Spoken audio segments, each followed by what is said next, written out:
What's up, guys? Welcome back to the channel. Got another free pick for you for this Tuesday. It is a later game, so make sure you lock it in as soon as you can. Of course, the line is going to be moving.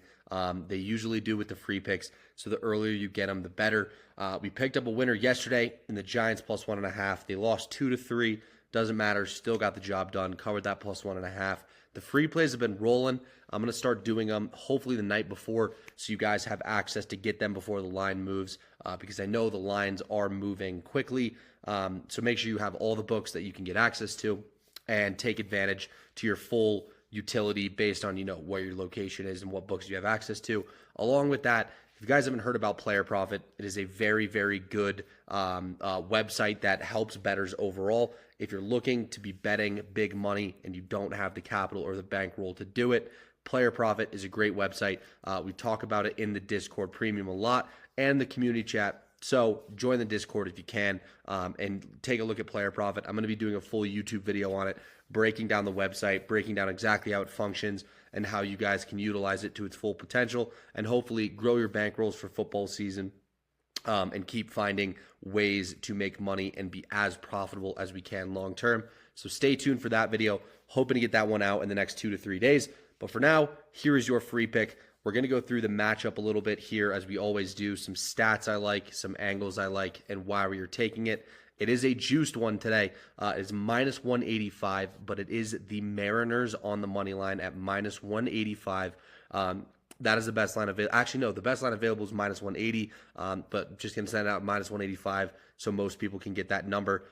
So once again, shop around, find the best line you can. But they are at home against the Angels, and their current price tag is that minus 185 number. So we'll get into the matchup a little bit here. As you can see here, MLB win trends as a home favorite. Seattle is 25-16, good for 61%. With an ROI of about 6%. So that means every time you bet on Seattle as a home favorite this season, you would return a 6% profit each time you do so. Anything above 5% ROI is very elite territory. So this is something I like to see. They're one of the better teams in the MLB. They're top quadrant as a home favorite. Number one is because the weather in Seattle is very, very lucrative. They know how to play in conditions. Oftentimes there's precipitation. Oftentimes there's heavy winds. So their staff is more well prepared to deal with adverse situations in terms of the weather as opposed to visiting teams. They're also very good as a home favorite off of a loss. They're like 22-14, I believe, as a home favorite off of a loss.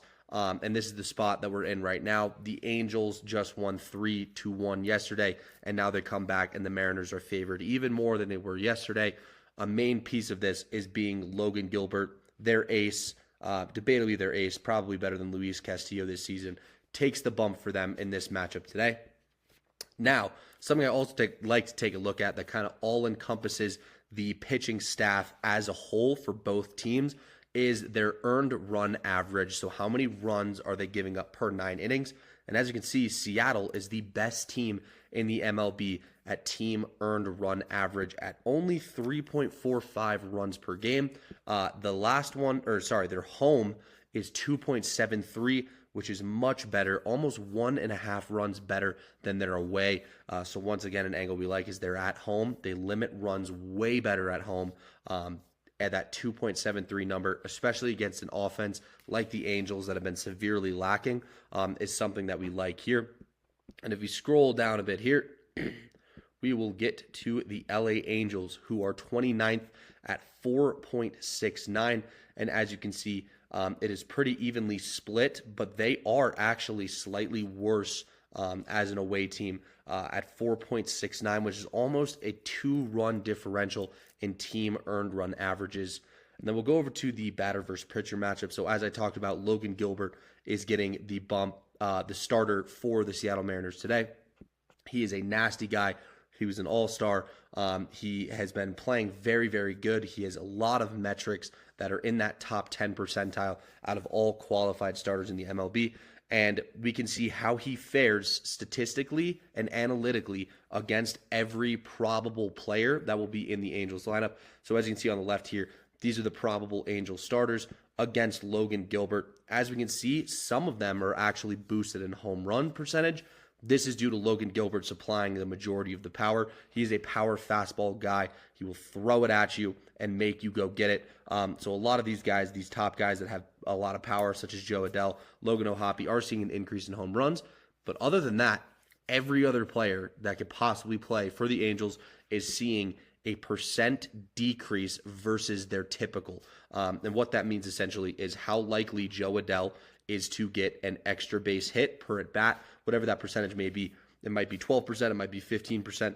That is seeing an 18% decrease from that original 15% or whatever the case may be. And this is getting all the way down to 34% with Logan O'Hoppe. His base on ball percentages, one of the best pitchers in limiting walks.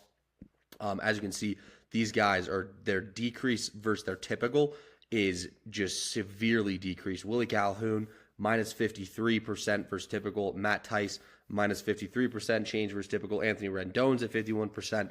Nolan Schanuel's at 48%. Taylor Ward's at 50%. And these are some of their top guys that are high up in their lineup. And this is also due to Logan Gilbert having a nasty off-speed pitch, which he locates very well in the bottom of the zone.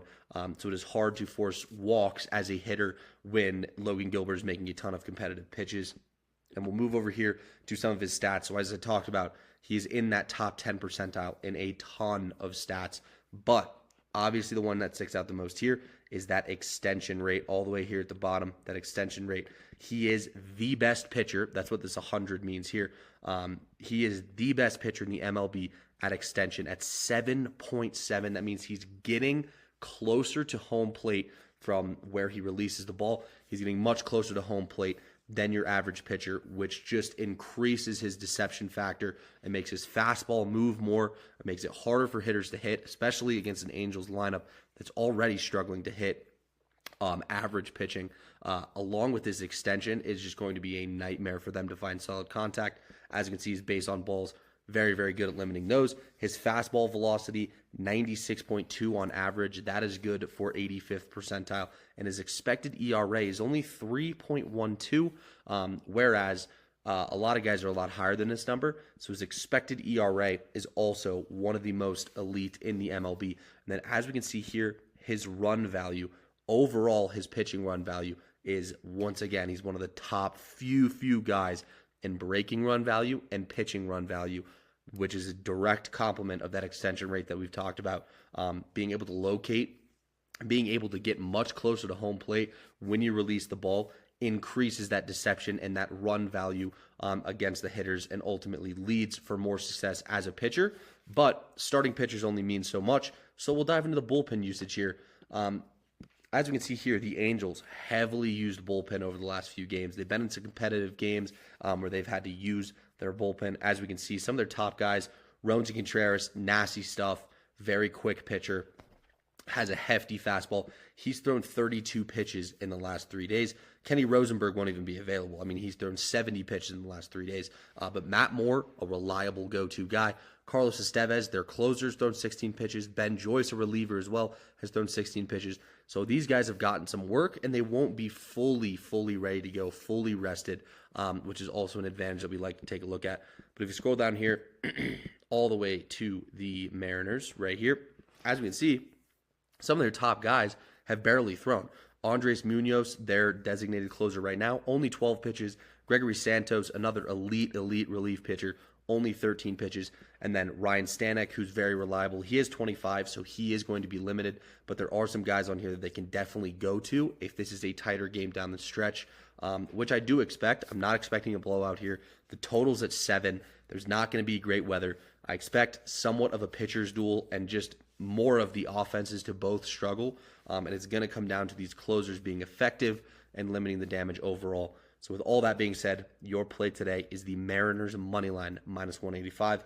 Best luck as always, and we'll see you in the next one.